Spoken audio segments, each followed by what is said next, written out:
gente vai falar basicamente, são as principais, anemia falciforme e talassemia. As hemoglobinopatias são doenças hereditárias, onde a gente pode ter ou uma mutação causando anomalia da síntese, ou uma diminuição na síntese, tá? Da hemoglobina.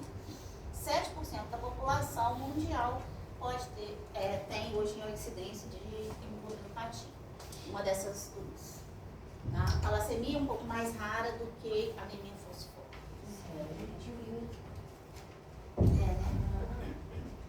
E aí, então, a gente hoje tem aqui, só para dizer, né, que a África hoje é um dos países que mais tem. A gente tem hoje a hemoglobinopatia, principalmente a anemia falciforme. Aqui, a gente dizendo que a gente tem a hemoglobinas, praticamente as hemoglobinas normais que a gente tem, hemoglobina A1 e hemoglobina A2, aonde a gente tem o corpúsculo M, né, formando a hemoglobina, tá? Aqui a gente tem os cromossomos alfa, beta, delta e gama, né, que vão formar, todos eles formam hemoglobinas normais, tá? A gente tem no exame, quais são as hemoglobinas normais que a gente tem no organismo hoje? Hemoglobina A1 e hemoglobina A2. Hemoglobina fetal a gente diz que é normal porque ela funciona da mesma maneira. Só que a gente nasce com hemoglobina fetal em quantidade alta e ela vai diminuindo ao longo dos meses e dando lugar a A1, tá? O exame que a gente analisa a hemoglobina chama eletroforese de hemoglobina. A gente vai ver isso aqui daqui a pouco. Então, essa contagem de A1, A2 e fetal tem que dar 100%, tá? E aí, então, quando você nasce, você tem uma quantidade de fetal alta e depois, ao longo dos meses, ela vai diminuindo e dando lugar a A1. Tá bom? Isso num paciente normal. Aqui, só para dizer, onde a gente tem a síntese de hemoglobina, saco vitelínico, fígado e baço, né?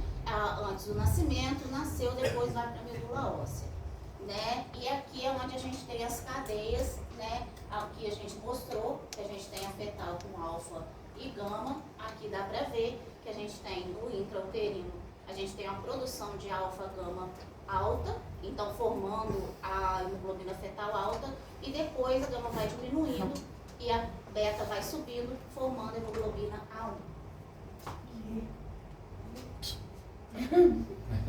Calma, gente, isso também não é só para dizer as cadeias da hemoglobina. Voltando aqui, vamos voltar, tá? Eu sei que isso realmente é complicado.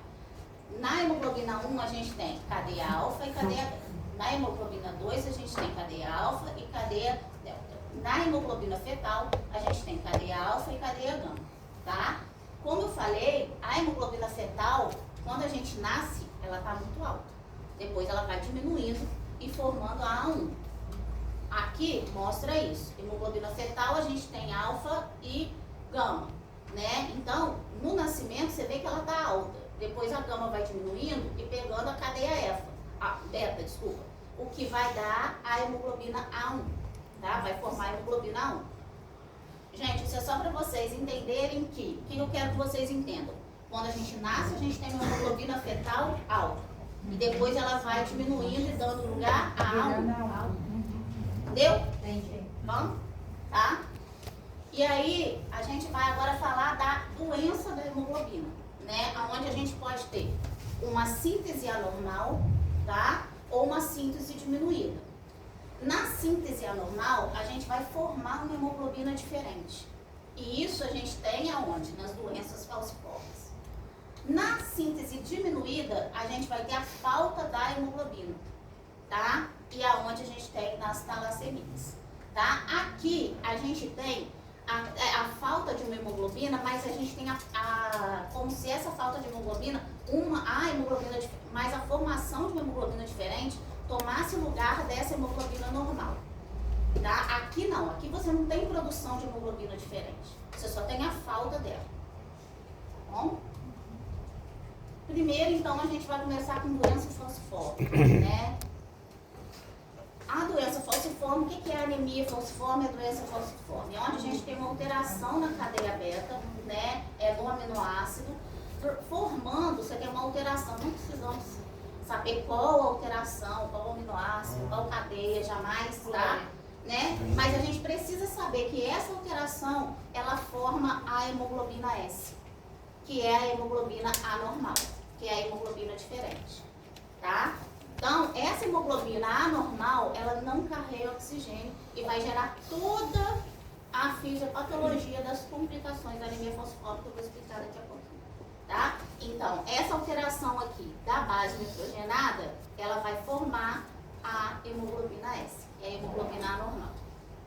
Ela não carrega oxigênio? Não. E aí, o que acontece? Aqui mostrando a diferença de um paciente para outro. A gente tem o paciente normal, onde a gente tem a produção de hemoglobina A1 normal, não tem hemoglobina S no paciente normal, tá? No paciente com traço falcêmico, você tem a presença de uma hemoglobina S, mas também tem a presença de hemoglobina A1.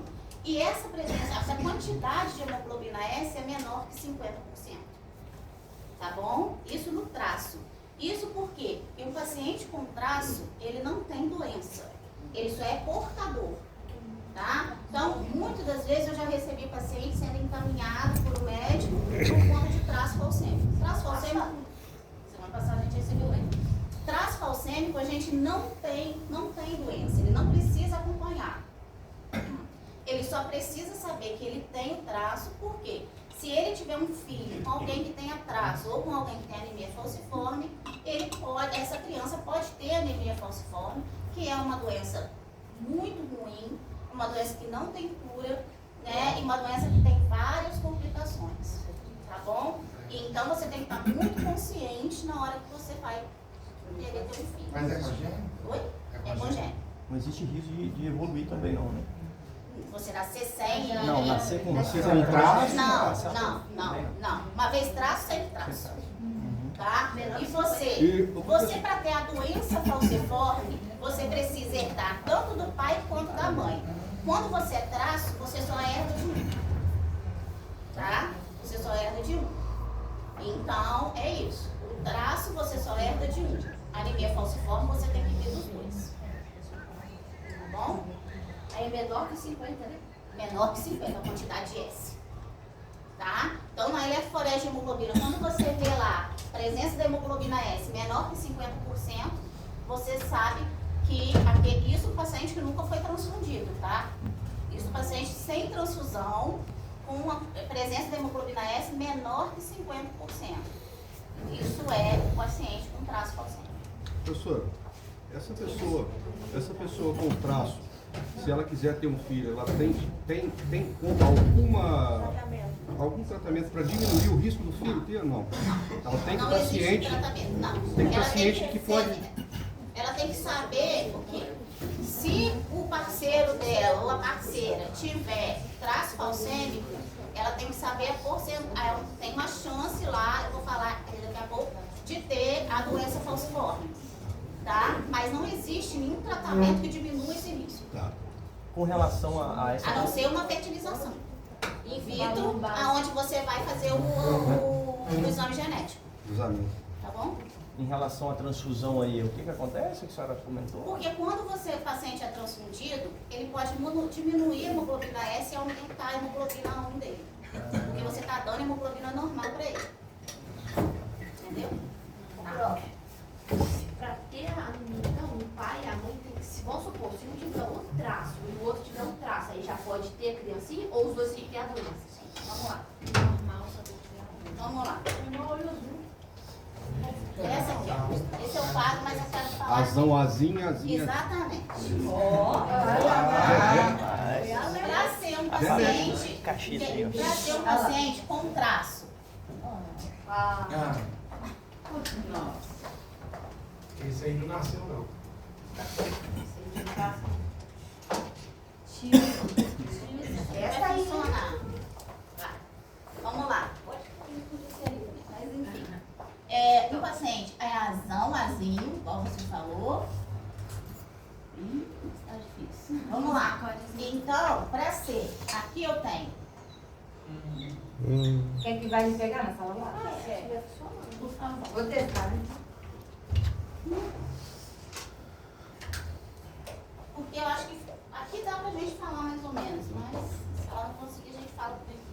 Acomete mais meninos, né, professora? Por exemplo, aí o pai dá o A, formam filhos normais. Aqui a mãe deu o Azinho e o pai o A. Então é o filho com traço. Tá? E aqui a mãe deu o A de novo e o pai o Azinho. Outro traço. E aqui a mãe deu o Azinho e o pai o Azinho. É doença. A doença falciforme. Que é dominante. Tá? Então isso aqui, quando você tem um traço com um traço, você tem 25% de chance do filho nascer falcêmico. E 50% de chance do filho nascer com traço. E 25% do filho nascer normal. Tá? Se um dos dois for a anemia falciforme, essa chance aqui aumenta para 50%. Foi? Se os dois tiver a doença, a chance piorou mais. Aí é 100%. Aí é 100% assim, assim. Você não fez genética, não? Tirei 10 aí. Eu fui isenta. Foi ali, gente? Foi? Então esse quadro aqui já entendemos, né? É exatamente aquilo ali. Tá bom? Tá? Aqui a gente tem a gente já ouviu falar, não sei se vocês já ouviram falar, que quem tem anemia falciforme tem uma proteção para a malária, né?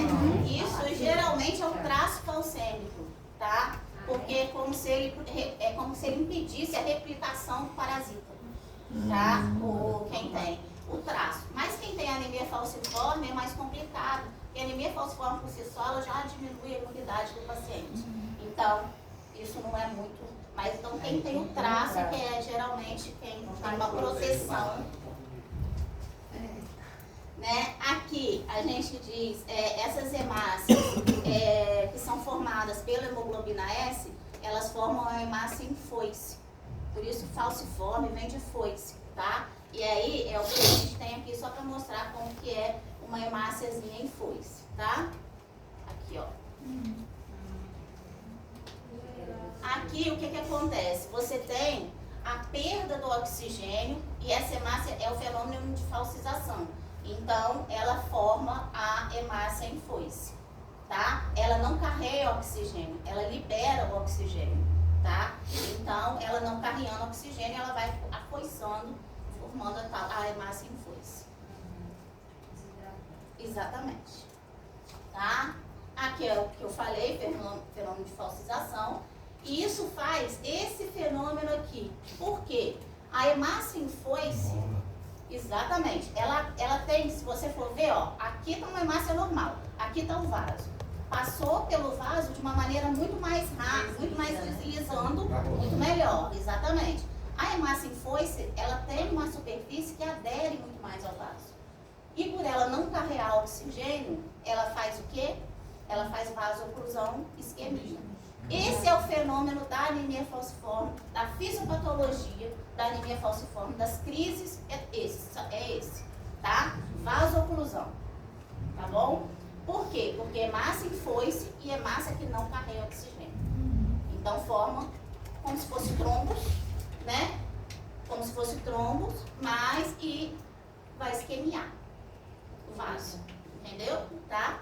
E aí pode levar às complicações, que são infarto ósseo, infarto miocárdico, AVC, isquêmico, priapismo, tá? Infarto pulmonar, infarto hepático, infarto, de uma maneira geral. Bom?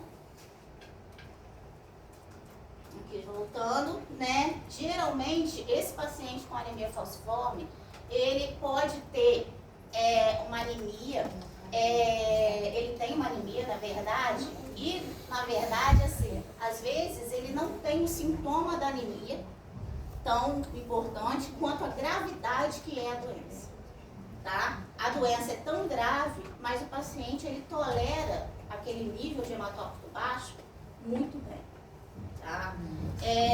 Em torno de 7, é um paciente com anemia falciforme, e aqui dizendo que ela libera oxigênio, então ela não carrega oxigênio, né? Ela pode gerar crises agudas, que eu vou falar de cada uma delas, e crises e coisas crônicas também, manifestações mais crônicas. Com manifestação aguda, a gente tem o quê?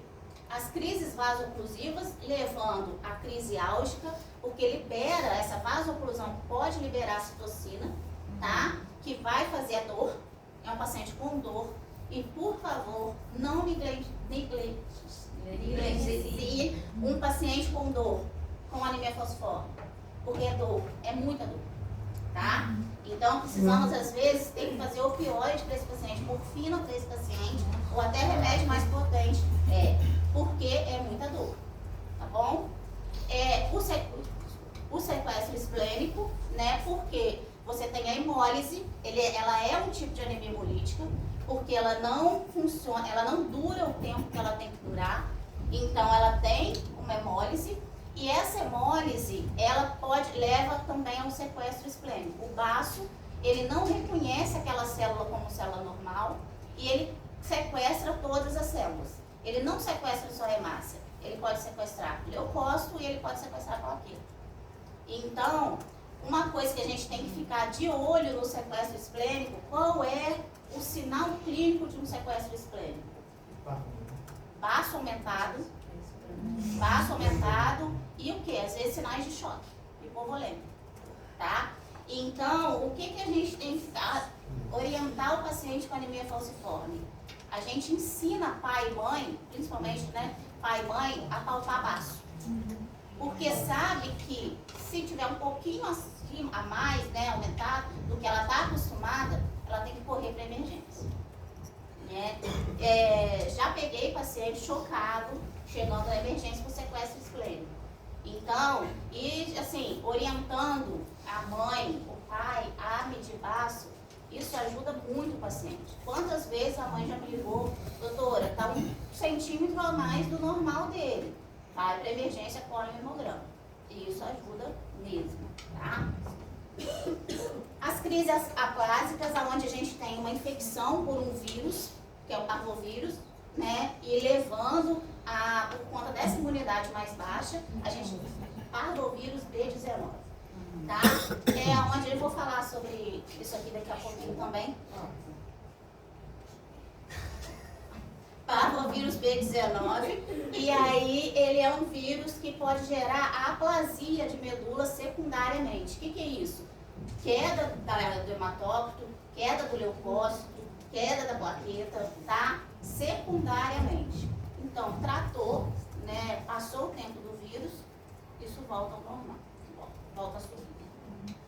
E as crises hemolíticas, como eu falei, né, que geralmente está acompanhada de todas essas crises aqui, né, que são onde você tem uma hemólise maciça e às vezes necessidade de transfusão por conta dessa hemólise. E como que a gente vê qual o sinal clínico de hemólise? A gente falou sobre isso semana passada. Icterícia, hemacúria, tá? Então isso é sinal de hemólise. Aqui, a gente tem as crises vasoclusivas, geralmente elas são precipitadas por infecção. O paciente pega uma infecção, ele pode precipitar. O que é isso? Risco aumentado para, tá? A vasoclusão, para esse fenômeno de vasocluir e levar as isquemias de uma maneira geral, a crise álgica, tá?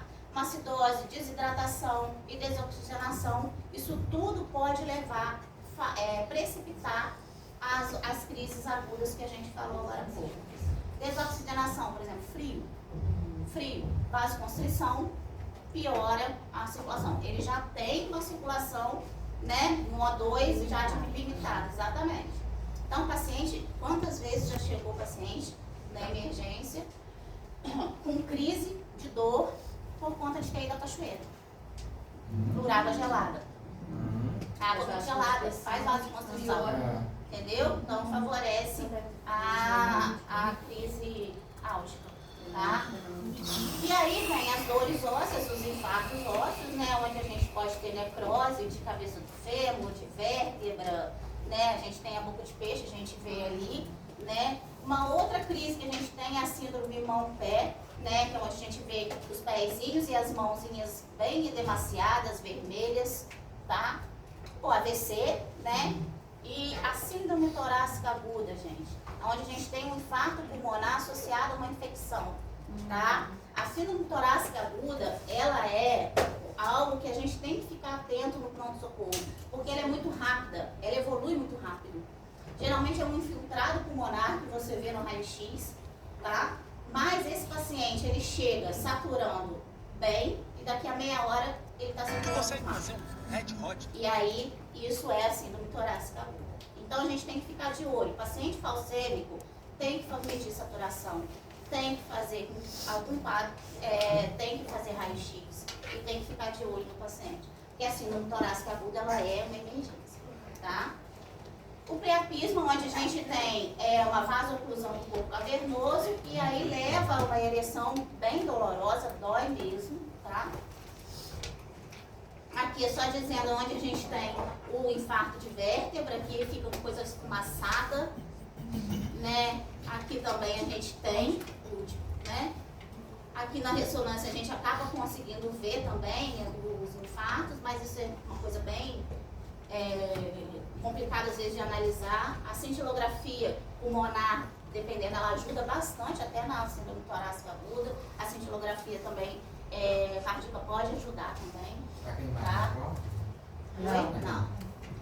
Enfim, aqui a gente já falou de infarto, aqui eu acabei falando sobre isso aqui também, né, da ptilite, aqui ó, a mãozinha, o pezinho, né, e o AVC, né, que são sintomas, sinais de AVC, né, o paciente pode ter cefaleia, a gente tem que pensar em AVC, o paciente falcêmico com cefaleia intensa tem que pensar em AVC, desorientação, tudo isso a gente tem que pensar, tá? A síndrome torácica aguda a gente falou e o priapismo. Agora a gente vai falar do sequestro esplênico, né? O sequestro esplênico, aonde a gente tem, né, como eu falei, o sequestro de células, principalmente de hemácias, né, pro baço, e isso pode ser rápido, isso pode ser também, assim, uma coisa repentina, tá? Isso pode ser o sequestro esplênico. Então, por isso que a gente tem que orientar pai e mãe a medir baço, saber medir baço, tá? Porque leva a choque hipovolêmico. E é uma coisa que, isso aqui é importante saber, por quê? Porque geralmente ele acontece dos 6 meses aos 5 anos. Por que isso? Geralmente, a partir dos 6 meses, por quê? Porque até os 6 meses, todo paciente tem muita hemoglobina fetal. Isso de uma maneira geral. As crises da anemia falciforme, geralmente elas acontecem a partir dos 6 meses. Por quê? Porque todo paciente, independente se é falcêmico ou não, ele tem uma hemoglobina fetal alta. Só que no paciente falcêmico, a fetal, ao invés de dar lugar a A1, ela vai dar lugar à hemoglobina S. Exatamente. E aí vem as crises. Quanto mais hemoglobina S tem o paciente, mais chance tem o paciente de ter crise. O teste do pezinho, hoje a gente vai falar ali, ele é um rastreio para a hemoglobinopatia, tá? Então já dá para diagnosticar se tem anemia falciforme ou não. Mas caso, não fez o teste do pezinho, alguma coisa assim, você vai fazer, tem uma história familiar, você vai fazer a eletroforese genética, tá? E até os 5 anos, isso que eu ia perguntar. E até os 5 anos, por quê? Porque até os 5 anos, o paciente é onde o paciente ele faz uma hemólise constante. O paciente falcêmico, ele faz uma hemólise constante. Tanto é que ele não tem, ele é sempre anêmico. Ele tem sempre anemia, por conta dessa hemólise. E com isso, o baço é como se o baço trabalhasse incansavelmente durante esses 5 anos. E depois dos 5 anos, ele fizesse uma atrofia. É como se ele fizesse, é o que a gente chama de exatamente, o cansaço. É como se ele fizesse uma esplenectomia fisiológica, tá? Então, o paciente que tem anemia falciforme, ele tem, geralmente, o sequestro esplênico até os 5 anos de idade por isso. Mas isso ele é só passa esplenectomia. depois com baço? Já que ele vai estar atrofiado? Nada. Ele só tem que ser vacinado. Tanto é que o paciente com anemia falciforme, ele tem que estar com a carteira de vacina em dia, e principalmente para germes encapsulados, que são pneumo, aemófilos, meningo, tá? Então, ele tem que estar Ele já não vai vacinado. ter esse baço funcionando. Exatamente. Tá? Vamos lá. Outra crise que a gente falou é a crise aplásica, geralmente ocasionada pelo parvovírus B19. aonde a gente tem uma aplasia. O que é isso? A medula deixando de produzir, ou produzindo com deficiência outras células, tá? Como hemácias, leucócitos e plaquetas, tá? Geralmente essa bochecha rosadinha é típico da infecção por palovírus, né, B19, tá? É o eritema infeccioso, que a gente chama, né? E aí, falando de hemolítica, a gente acabou de falar, a gente falou sobre isso. Quais são os sinais de hemólise? Icterícia, anemia, claro, e hematúria também, tá? Que é um outro sinal, né? E ela geralmente acompanha todas as crises vasoclusivas, tá?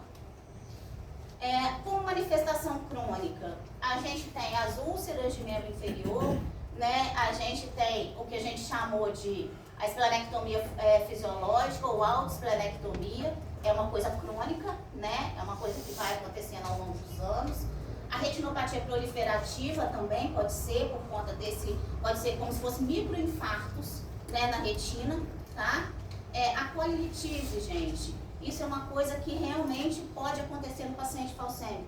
Pela hemólise constante vai formando cálculo biliar, tá?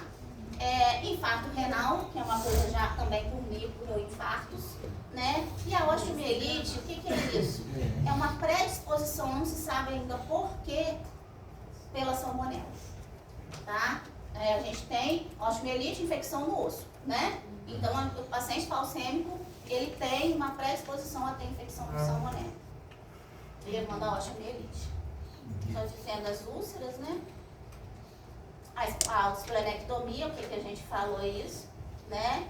E aí o paciente aqui, ó, tem que ser vacinado, a gente tem que ficar de olho nessa vacina do paciente. A retinopatia, onde a gente tem, como se fosse uma isquemiazinha. Nossa, mas atinge tudo, hein? Atinge tudo, porque pode levar a qualquer infarto no corpo inteiro, né? Exatamente. Então, e como que a gente faz o diagnóstico de anemia falciforme? Sim. Primeira coisa, hemograma. O que a gente vai ver no hemograma? Anemia, né? A gente vê geralmente anemia. A gente tem às vezes é uma anemia, porque como você tem muita hemólise, às vezes você pode perder muito ácido fólico. Então, você pode ter uma anemia megaloblástica, tá? Uma anemia com volume de hemácia aumentado, tá? Geralmente você vê uma anisocitose, porque você pode ter uma hemácia aumentada, outra hemácia diminuída, então alteração de tamanho. E poiquilocitose, que é alteração de forma, que é o quê? Hemácia influência, né? Você tem hemácia normal e você tem hemácia influência, tá? Depranócitos, que são restos... A anisocitose é o tamanho? Tamanho. Ah, tá. Poiquilocitose forma. E o depranócito é como se fosse resquício, como a hemólise, é pedacinho de hemácia, tá? E esse aqui é o corpúsculo de Rojoli, que é quando são hemácias, são restos de hemácia, que elas como se elas empilhassem uma em cima da outra. Tá bom? Você vê às vezes na lâmina isso. Mas isso, gente, é forçar a barra, porque isso é olho, né? O diagnóstico mesmo, aqui só lembrando que a gente tem aqui hemácia em foice, tá? Esses aqui são reticulócitos. Aqui é hemácia em foice, aqui são reticulócitos. Por que a gente tem reticulócito? Porque a gente tem hemólise. Então, se a gente tem hemólise, a gente tem reticulócito aumentado, tá? Então, mas o diagnóstico se fecha com eletroforese de hemoglobina, né? Tá? E aí, a gente vai... Isso aqui, a gente vai voltar a dizer o que a gente começou a falar no início. Esse aqui, uma eletroforese de hemoglobina, a gente tem hemoglobina A1, a gente tem hemoglobina A2 e a gente tem hemoglobina fetal. Uma hemoglobina A1 bem alta. Você vê que a maioria é com hemoglobina A1, né? No traço falcêmico, normal, a gente não tem hemoglobina S. No traço, a gente tem hemoglobina S menos de 50%. E aqui, a gente já não tem hemoglobina 1, a não ser que esse paciente já tenha sido transfundido recentemente, tá? Mas aqui, necessariamente, a gente vai ter o quê? Uma hemoglobina S acima de 50%. Tá? Então, para ter anemia falciforme, a gente tem que ter S acima de 50. Qual é o tratamento para a doença falciforme? Infelizmente, ela não tem cura, né? Ela é uma doença que a gente tem que tratar e evitar complicações da anemia falciforme, né? E aí, a gente evita desidratação, a gente evita hipoxemia, a gente evita infecção, frio, tá? Então, aquele paciente, por exemplo, eu já peguei paciente com crise porque ele foi andar 10 km de bicicleta. Ele faz uma estase, né? Então, ele faz um estresse oxidativo ali. Então, a gente tem que evitar, infelizmente, o paciente falcêmico, ele não pode ficar fazendo exercício físico assim, né? E é uma doença que a gente tem que pensar que é para a vida inteira, né? Então, a anemia falciforme não é brincadeira, tá? A anemia falciforme é muito ruim, né? E aí vem a adolescência, a fase rebelde, né? Então, é complicado, tá? Professora, o traço não precisa ter nenhum desse tipo de cuidado. Nada, traço não é doença. Ah, tá. Isso eu falo aqui é de anemia falciforme, Tá, verdade. tá? Traço não tem doença. Você só tem que saber que você tem o traço e que você pode, se você tiver um filho com alguém que tenha traço, seu filho pode nascer com essa doença horrorosa. Né? Tá? Então, assim, a gente fala muito de neoplasia, de câncer como uma coisa horrorosa, e mas isso aqui é muito ruim também, né? Tem muitos Enfim, casos, professor? a gente tem, tá? A gente tem uns casinhos. Não é uma doença tão rara assim. Aqui, a gente usa profilaticamente o ácido fólico, né? Por conta dessa hemólise contínua, a gente faz o ácido fólico. A gente não vê deficiência de B12 nesses pacientes, a gente vê ácido fólico, tá? A vacina, né? Então, tem que estar com a vacinação completa o paciente. Isso a gente tem que olhar, né? E aqui, a gente faz uma profilaxia para os pacientes até os 5 anos de idade. A gente pode usar ou a penicilina benzatina, que é intramuscular, de 21 a 21 dias, Dói. mas não é todo dia, né? Mas pelo menos é de 21 a 21 dias. Nossa. Ou a gente usa o oral, todo dia, de 12 em 12 horas. Mas peraí, essa penicilina até os 5 anos é de 20, 21 até 35 anos. Não. É. Tá? Agora, a oral, de 12 em 12 horas todos os dias. Então, por isso que muitas das vezes os pais preferem a bezetacina.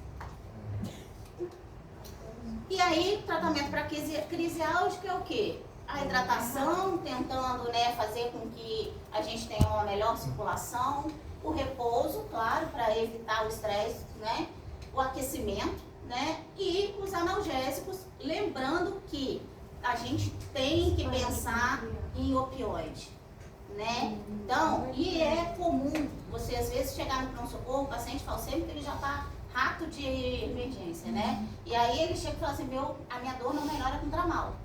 Eu preciso de morfina. Então vamos ouvir o paciente, tá? E é uma curiosidade, né? Uma coisa que eu tenho que falar. Tramal junto com morfina nunca. Tramal bloqueia a ação da morfina e morfina bloqueia a ação do tramal. Tá bom? Então, ou é tramal ou é morfina. Tá bom? Essa fusão, ela é temporária? E aí, assim, o que você vai... Eu vou falar aqui agora. O que você faz para vasoclusão? Transfusão. Você não consegue fazer vasodilatação. Você faz transfusão na tentativa de quê? De dar hemoglobina normal para o paciente. Entendeu? Então você Mas essa tem... mais anormal seria. Você não consegue. Você não consegue, às vezes você faz. Às vezes, dependendo do grau da crise, você faz o que a gente chama de transfusão de troca. Você tira a hemoglobina S do paciente e injeta sangue normal dele, tá? Isso são pacientes que fazem, por exemplo, síndrome torácica aguda, AVC, são doenças mais graves. Às vezes ele precisa fazer a transfusão de troca. Mas dependendo do hematócrito, o paciente não pode fazer transfusão de troca, porque senão ele choca. Então, geralmente a gente só faz transfusão de troca acima de 25 de hematócrito. Tá? Se ele tiver com menos, é transfusão. O tratamento é a transfusão. Tá? Então, uma coisa também a gente tem que orientar o paciente com a hemoglobina basal dele. O hematologista tem que falar para o paciente, olha, a sua hemoglobina basal é 7, ou é 7,5, ou é 8. Por quê? Porque se o paciente chega no pronto-socorro, ele está com menos de 10%, mais de 10%, abaixo da sua hemoglobina normal, ele tem que ser transfundido. Né? Tá bom? Uma outra coisa que a gente tem também é a hidroxiureia. A hidroxiureia é uma medicação que ela é dada, mas ela tem muitos efeitos colaterais. Qual o objetivo da hidroxiureia? Diminuir a hemoglobina S e aumentar a hemoglobina fetal do paciente. Isso faz com que as hemácias aderem menos ao vaso. Tá? Então, a hidroxiureia é maravilhosa, vamos dar para todo paciente falcêmico. Não. A hidroxiureia ela pode levar a uma neoplasia secundariamente. Hidroxiureia pode ter risco de alteração de função hepática, alteração de função renal, hipoglicemia, pancitopenia, maplasia secundária. Então, assim, são várias coisas, mas às vezes você precisa. Às vezes você precisa. O paciente falcêmico, ele é um paciente que ele tem que fazer consulta de 3 em 3 meses, com exames de rotina, né, com a função hepática, função renal, avaliação de hemólise. Isso o paciente não tem que fazer esse exame de sangue. Exames anuais, como ultrassonografia, para a gente ver se tem cálculo biliar, que a gente falou. Eco, para a gente ver se tem microinfartos. Doppler transcraniano anual, para ver se também tem microinfarto. Esse paciente que tem microinfarto é um indicativo de usar hidroxiureia. Tá? Por quê? Porque a gente sabe, porque os microinfartos podem não dar sintomas. Então, daqui a pouco ele pode levar a uma coisa pior. Né? Uma outra coisa, paciente que interna muito por dor. Poxa, que vida é essa? Vamos pensar nisso também. Né? A gente tem que dar qualidade de vida para esse paciente. Então, já cansei de pegar pacientes que internam 6 vezes por ano por dor. Isso já é indicativo de hidroxiureia também. Tá? Uma outra coisa são os quelantes de ferro. O que é isso? Porque o paciente falcêmico ele pode ser politransfundido e pode levar a depósito de ferritina no fígado, no coração. Então a gente usa esse quelante para evitar, às vezes, dependendo do nível de ferritina, para evitar depósito cardíaco e depósito hepático. Tá? Porque é na tentativa de diminuir a ferritina dele. Tá bom? E aqui é uma coisa que a gente coloca, que hoje a gente está estudando, está fazendo em alguns pacientes, é o transplante de medula. Né? Onde a gente, infelizmente, a gente ainda não tem ainda o transplante de medula. Primeiro que a nossa estrutura, falando de Brasil, né, a gente não tem uma estrutura tão grande assim para transplante, né, então infelizmente, a gente tem que escolher, principalmente os pacientes que se favorecem mais com o transplante, aplasia, leucemia, né, e hoje está se estudando um pouquinho mais o transplante para anemia falciforme, então alguns pacientes a gente tem indicação para fazer transplante, consegue fazer o transplante, mas lembrando que o transplante nem sempre vai dar certo, pelo contrário. Às vezes não dá certo. Tá? E aqui, só voltando um pouquinho de transfusão, gente, que é um dos principais tratamentos da anemia falciforme, transfusão a gente tem que pensar isso aqui. Tem que ver manifestação clínica do paciente. O paciente tem uma hemoglobina de 8. Chegou na emergência com 7. Tá, eu vou transfundir o paciente. O paciente chegou na hemoglobina de 8, chegou com 7,8 de hemoglobina, mas está com muita dor, o paciente está com síndrome torácica aguda. O que eu vou fazer? Eu vou transfundir o paciente. Então, a manifestação clínica é muito importante. Tá? Vai morrer. Morrer de dor. Pois é. Aí aqui, falando do traço falcêmico, né, que a gente acabou já falando antes, né, ele é portador só do gene, ele não tem doença e ele é assintomático. Então, o paciente chega, ele tem dor, ele tem anemia, não é pelo traço, tá? Não é pelo traço. Podemos passar para a talassemia? Não, mas tá indo, gente. Vocês estão. Tá pior que hora, cara. A última aula.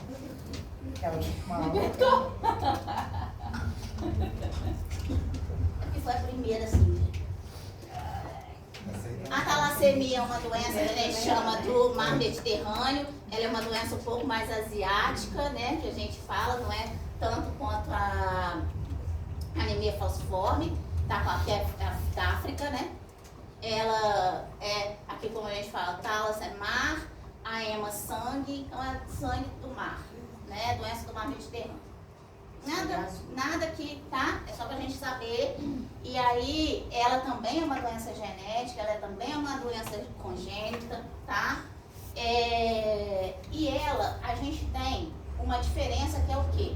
A gente tem uma deleção ou do alfa ou da beta, fazendo com que a gente não tenha a hemoglobina.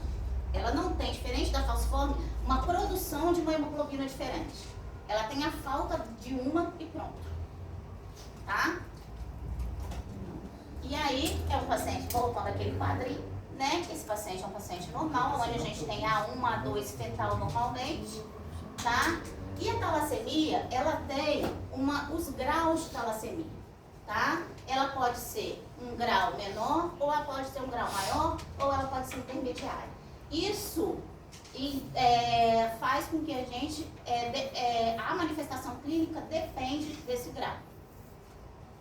A talassemia major, por exemplo, é onde a gente tem aquela anemia bem sintomática, uma hemoglobina menor que 7 e tem uma dependência transfusional. O tratamento é o quê? Transfusão. Só transfusão. Então, o paciente transfunde de 15 em 15 dias, praticamente. Então, é muita coisa, tá? Então, infelizmente, a expectativa de vida. E aí, enfim... ela também, como ela não tem a presença de uma hemoglobina, ela também faz com que a hemácia não dure o tempo que tem que durar. E aí, hemólise, tá? Por isso que a talassemia major, ela tem muito mais hemólise do que uma talassemia minor que a gente vai ver daqui a pouco, tá? Então, ela tem uma dependência transfusional bem importante, né? Você tem uma hepatosplenomegalia também volumosa, tá? Pela hemólise em grau alto, né? Então você tem automaticamente isso aí. E uma coisa que faz é uma hiperplasia de medula, levando a uma deformidade óssea, tá? Por conta dessa hemólise também constante. Aqui, tá vendo essa face, né? Do paciente. É uma face talassêmica que a gente chama. A hiperplasia de medula. Raio-X, uma deformidade. Tem aqui também. O quê? Aqui? Aqui, ó, tá vendo? Aqui é o paciente normal. Isso aqui é uma hidropsia fetal, onde a gente não tem um grau severo de talassemia, incompatível com a vida, tá? É o paciente que nasce sem hemoglobina nenhuma, tá? Então ele é compatível com a vida. E ele leva a um edema, né, generalizado de sangramentos, e aí ele, infelizmente, o paciente nasce morto. Tá? Como uma talassemia intermediária, a gente já vai ter uma hemoglobina em torno de 7 a 10, então as manifestações clínicas pela anemia são menos, né, intensas, vamos dizer assim, e a transfusão é menos, ele é menos dependente de transfusão. Ao invés de ser de 15 em 15, ele pode transfundir de 2 em 2 meses, 3 em 3 meses, ou até mais espaço, tá? E a talassemia minor ou menor é geralmente aquele paciente assintomático, onde a gente tem uma presença de hemoglobina 2 aumentada, tá? E você vai ver, a gente tem uma presença de hemoglobina 2 aumentada, né? E a gente chama como se fosse um traço talassêmico. Mas ele pode apresentar, de vez em quando, uma anemia. Ele pode levar, mas é uma coisa muito leve. É aquele paciente que apresenta uma anemia bem discreta, né? Sem necessidade de transfusão, praticamente, nunca transfunde esse paciente. Diferente do traço falcêmico, ele pode ter manifestação. clínica, tá? O traço talassêmico, ele pode dar manifestação clínica. Mesmo que leve, pode. Não a ponto de transfundir. Manifestação de anemia. Uma fadiga leve, tá? Mas o paciente com traço falcêmico, a gente sabe que não tem manifestação clínica nenhuma. O diagnóstico, geralmente você vê no hemograma uma anemia hipomicro. Você vê também a anisocitose, por quê? Por conta dessa diferença aqui de tamanho, né? A poiquilocitose, porque você vê as hemácias em alvo, tá? Então você tem essa diferença de forma. Codócitos, que é o que a gente chama de hemácia em alvo. O diagnóstico se faz com eletroforese de hemoglobina, onde a gente tem ou a presença de uma hemoglobina H, né, ou uma presença, a presença de A2 aumentada. Aqui é hemácia em alvo, tá vendo? É uma hemácia em alvo, tá?